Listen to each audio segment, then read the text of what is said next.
Hi guys, welcome back to my channel. আজকে আমি তোমাদের দেখাবো স্ট্রিট ফুড স্টাইলে বা নিজের ঘরে পেঁয়াজি কী করে বানাতে হয়। তার পুরো রেসিপিটাই আজকে তোমাদের সাথে আমি শেয়ার করব।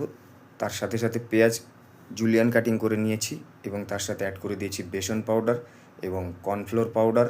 কর্নফ্লোর পাউডারটা কিন্তু ক্রিস্পির জন্য খুবই জরুরি এবং আপনারা চাইলে ঝাল অনুযায়ী যতটা ঝাল কতটা খেতে পছন্দ করেন ঠিক ততটাই গ্রিন চিল্লি চপ অ্যাড করে দেবেন।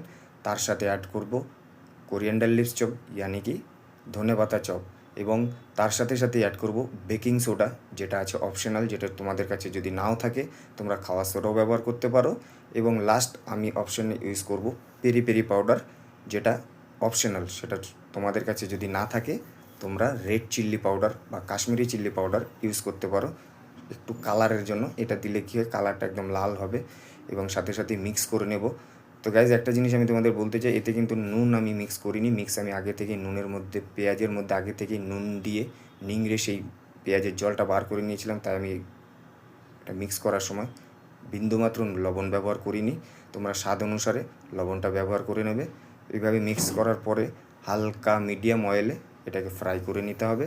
যে আমার কাছে বেসনটা একটু কম কম লাগছিল, এর জন্য দ্বিতীয়বার আমি আবার একটু বেসন অ্যাড করে দিলাম। এবার এটাকে ফ্রাই করা হবে হালকা মিডিয়াম অয়েলে।